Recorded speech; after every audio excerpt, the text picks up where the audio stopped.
Hello, everyone. It's Charlene Lee here, and I'm excited to be live streaming. I'm going to give people a few minutes to get started, to just join here, because I know it takes a little while to get the notification and then come on in.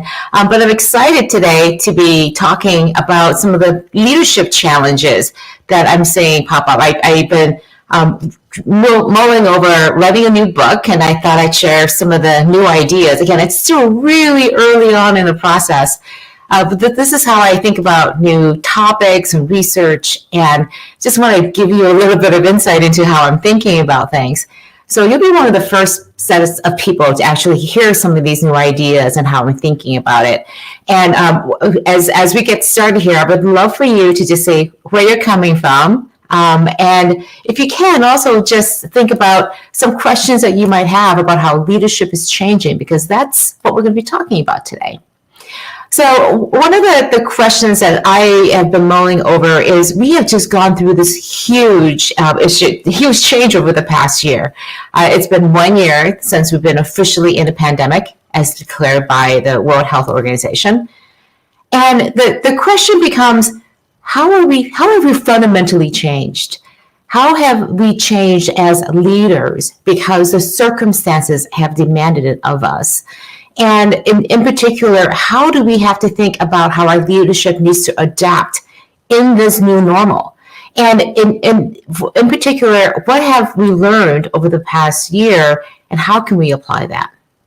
So, Yanti, thank you so much for joining. It's great to see you. It's getting quite late there in the UK, but thank you very much for joining today. So let me just get started into how I'm thinking about leadership. When I think about leadership, it always has been in the lens of a relationship between people who aspire to lead and create change, and the people who are inspired to follow them. And what we've seen in this past year is a huge change in the way that the leadership is manifesting itself, because that relationship has fundamentally changed. We had to shift and change our leadership, the way that we lead, quickly and so drastically, just within like 5 or 7 days. And we could never have imagined us leading and working in such different ways. Now, if you think about it, especially if you are a certain mode of leader where you really like to have everyone around you within close proximity. So working together, shoulder to shoulder, you can see each other's shoulders, look over each other's shoulders to see the work, run into each other in the kitchen or the cafe by the water cooler. And this is one type of working. And then you could have never imagined that people could work remotely or people could work from home. And then boom, suddenly you have to do this.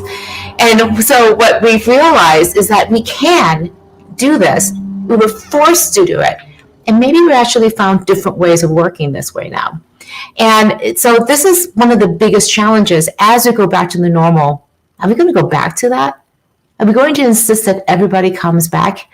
And the reality is, I think for many leaders, the reality is there's no going back to that normal that we had before. In that we're crafting new relationships, new ways of working. And the expectations in particular of the people we lead have fundamentally changed. So to just ground ourselves in some of the research and way I'm thinking about things, I just want to show you my favorite book on leadership. It's by Jim Kouzes and Barry Posner. It's called The Leadership Challenge. You can see all the places where I've tabbed it. I just absolutely love and adore this book.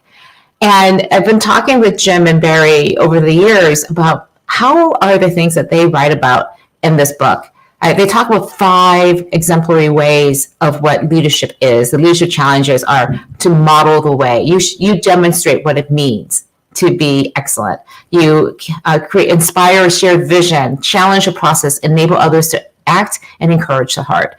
Those things have been in place for over 25 years, 30 years now. And I still believe those are still very true, but they look very different now because the way that we establish these relationships and maintain them, the way we communicate with people has fundamentally changed. So what I want to talk about are 3 key challenges that I see.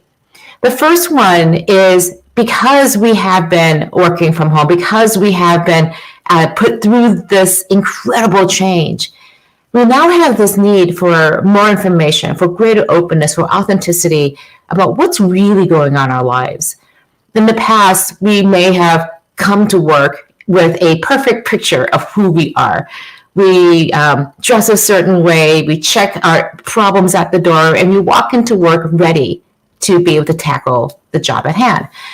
With the pandemic, you have seen all the chaos in our lives. We look into each other's bedrooms. We know what's going on. We know when we have bad days. We are sitting there and just trying to survive with each other. And that has created this connection. And in particular, what it has done, it has increased employee engagement spectacularly.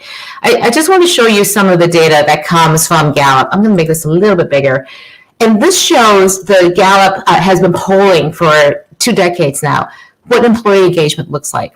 And you can see that over the past few years, it has been rising and rising quite steeply, especially globally, not just here in the United States. But what happened in the pandemic is that it skyrocketed. It was interesting that stress and anxiety is at an all-time high for people, but employee engagement is one of the few bright spots. You could see that it rose significantly in April, dropped quite a lot because of the George Floyd and the social justice protests, and then shot back up again in June, up to an astounding 40%. And I point this out because during this time, what were we all doing as leaders? We were checking in with people. We were asking people, how are you doing? Are you okay? No, truly, really, are you okay? And it just took that little bit of care, that little bit of slowing down, of attention from us as leaders, that our employees felt so much more engaged. And that has stayed, it's gone back down again, but it's still much higher than it was in the previous years. Again, this has been a stubborn metric that just hasn't budged.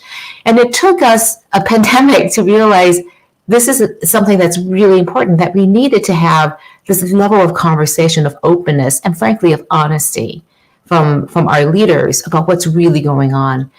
And when leaders could share that, I'm just going through the same thing as you are, we're all in this together, and we're going to get through it together, it makes a huge difference. So the first challenge, I believe, is that the number one thing that our employees have always asked us is to be honest with us.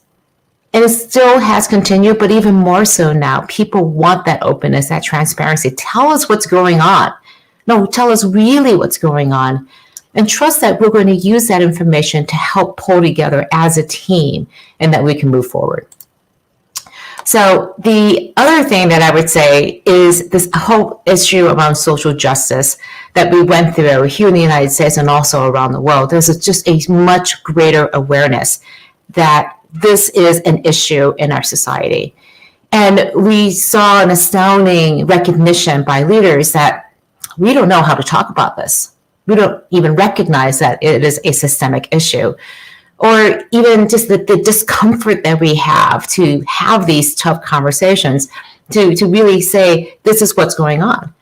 And so one of the questions I get oftentimes is, how can we as leaders be better at bringing in these marginalized communities that we see in society? And I think the best way to do that is to do it in our own backyards. Again, what I mean by that is within our own organizations. And so I just want to show you the data. I shared this last week as well. And this is the data coming in from leanin.org and McKinsey.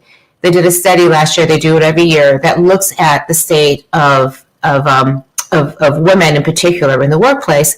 And last year what they did is they also broke it out by race as well as gender. And what I love about this data is that it actually shows I took the data, but I indexed it against the entry levels of all the people coming in. So if 25% are white men, that you would expect that 25% would get promoted at the manager level, at the director level, VP, and into the C-suite. And same with every other group, that if you come in at a certain level, again, that pipeline should be continuously reflective of that entry level. So if we do this as an index, and we assume that everyone is at 1.0, when you see at the very first level, at the manager level, we're actually seeing a divergence here. White men are indexing at 20.26 higher than where they were, so 26% more likely to be in that manager level than where they were at entry level. And then you see women of color at 0.67 of that number. And if you build this all the way out, you can just see how absolutely divergent the numbers are. White men at 1.89 of that 1.0 index, and women of color at 0.17. So here's the thing, when it comes to this whole idea of social justice, this is an idea of fairness. We ask of our leaders to be honest. We also ask of our leaders to be fair.